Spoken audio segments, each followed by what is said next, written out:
long ass video, but the rebranding kind of made, so the rebranding rebranded lesbians as sensual and not sexual to fight against the idea that lesbians were some type of boogie woman, you know, a male sexual boogie woman, basically meaning that lesbians, the way lesbians were perceived, that these are women who are kind of like, who have the same sexual behavior as men, essentially D-babs, in which they are just willing to take sex from any and all women, forcefully, unforcefully.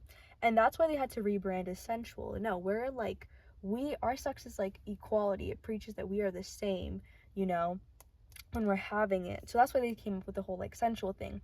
And they also rebranded to the idea that lesbians are better than heterosexual women because they don't have sex with the enemy. Again, these feminists, because, you know, they're talking to feminists, they don't have sex with men. And I want to emphasize that's where the idea that lesbians don't have sex with, like, men really came from. And not to be like lesbians before did that, but it's more so that where the emphasis and where the definition of what we say, like, lesbians don't have sex with men, came from. And I want to emphasize, at this time there was no talk of transgender experience at all. So this, the way I perceive it and the way I'm thinking of it, is that they really meant cis men, because that was the enemy at the time. That was a shared enemy between feminists, you know, heterosexual feminists and lesbian feminists, that they both just like cis men. And the second thing that brings back to, like, how did that come to trans men, is because radical lesbians, that's what they call them, these lesbian feminists, also disapproved of butch and femme identities and butch and femme dynamics because it was reminiscent of the patriarchy. So they didn't like the fact that, you know, in a lesbian relationship there can be like a hyper masculine one, you know, and there's like a hyper femme one, or like a femme one, because it gave too much of the patriarchy, it gave too much of like a D-bab situation.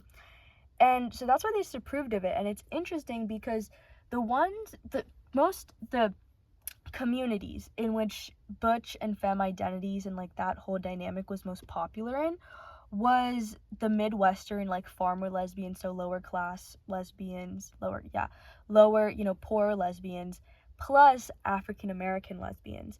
And the thing is because, and I think that really points out that, like, this idea that, you know, lesbianism, and sorry, I lost track. Let me stay on track. I guess what I'm trying to say here is that this disapproval of butch and femme identities really came from only one side of the lesbian community, because, like I just said, African American and lower income, you know, poor lesbians, weren't Midwestern farmers, what I think the source called it, didn't even know that their butch and femme dynamics were being disapproved of by another corner of the lesbian community. And I think we can pause there for lesbian history, but I want to make a segue into transgender, the definition of transgender plus the experience. And before, I want to make a segue into that.